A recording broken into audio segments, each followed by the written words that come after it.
आप वोट किसको दे? किसी एक भला आदमी का नाम बताइए जिसको वोट मिलता है।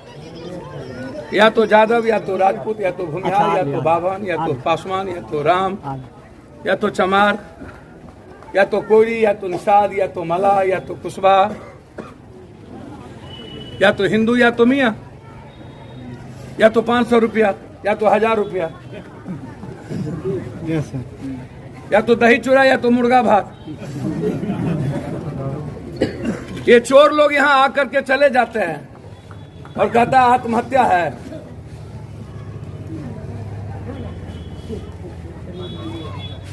कहां से ये लोग पैसा कमाए हैं हमको नहीं पता है।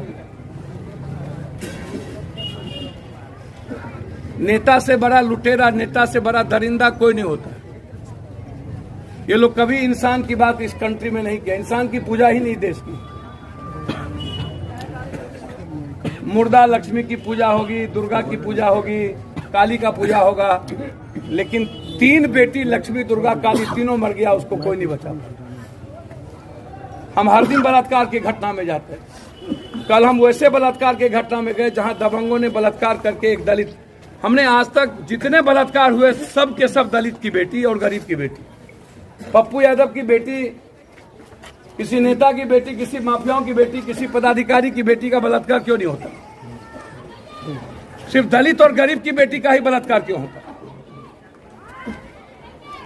आप एक भी बलात्कार की घटना उठा के देख लीजिए, या तो गरीब है या तो दलित है।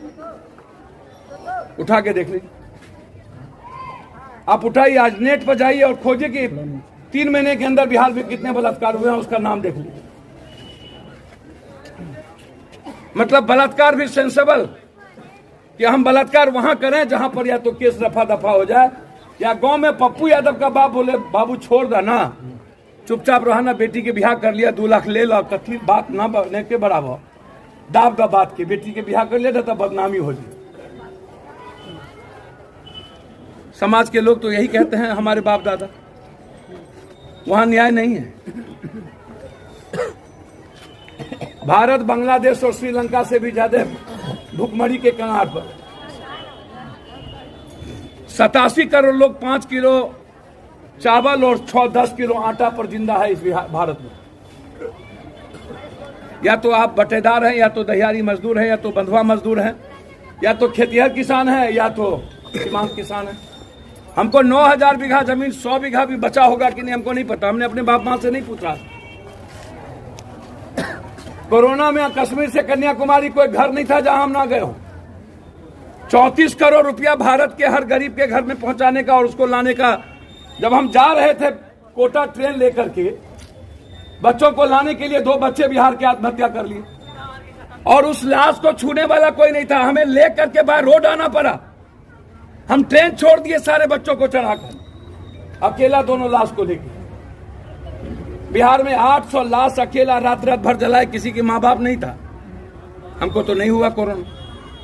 46 लाख में हम तो नहीं मरे। हमारे मुंह पर तो कभी मास्क नहीं था, मेरे हाथ में तो कभी ग्लव्स नहीं था।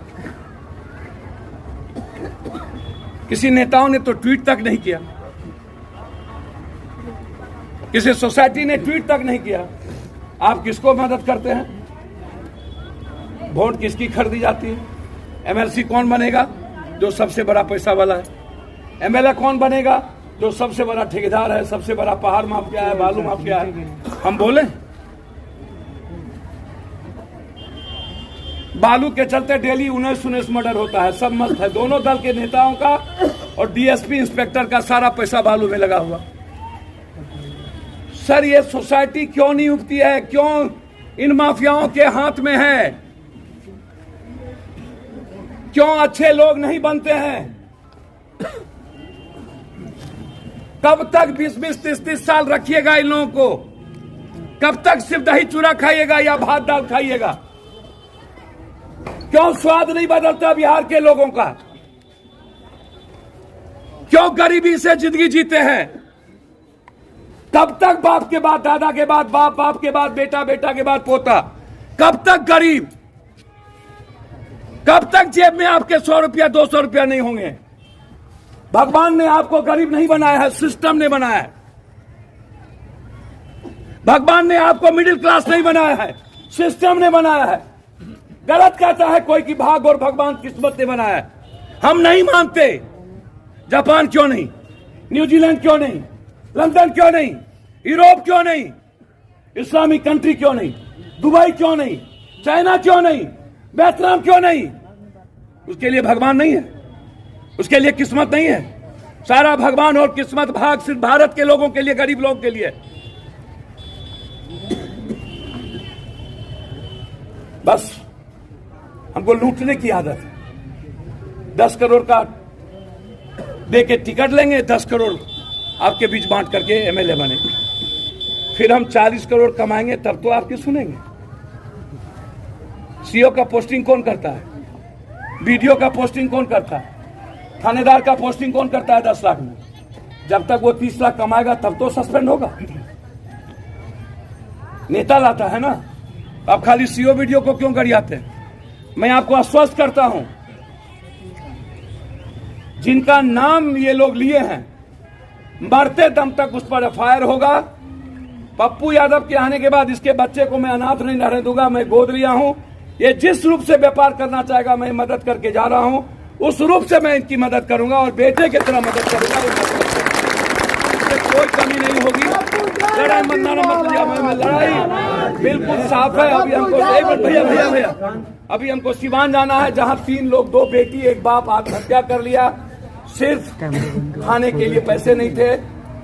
कोरोना के बाद, जीएसटी के बाद, नोटबंदी के बाद मिडिल क्लास व्यापारी फिनिश्ड हो गया इस इंडिया का। जानवर की तरह जिंदगी जीता है व्यापारी। किसी जात का व्यापारी हो, काश्तकार हो, उसकी लाइफ 200-300 रुपया से ज्यादा कमाने की नहीं। बस या तो दलाल कमा सकता है, या तो माफिया कमाएगा, या तो नेता कमाएगा, या तो पदाधिकारी, या तो जज। इसके अलावा कोई नहीं कमा सकता।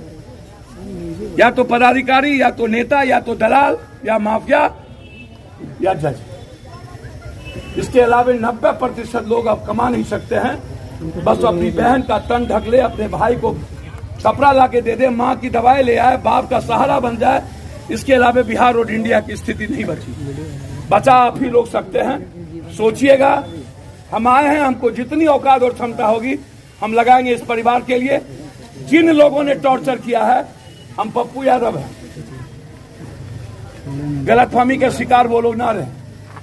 मेरे जाने के बाद न्याय को होना पड़ता है, चाहे मर के हो चाहे जी के हो, इसको न्याय मिलेगा। आप इसके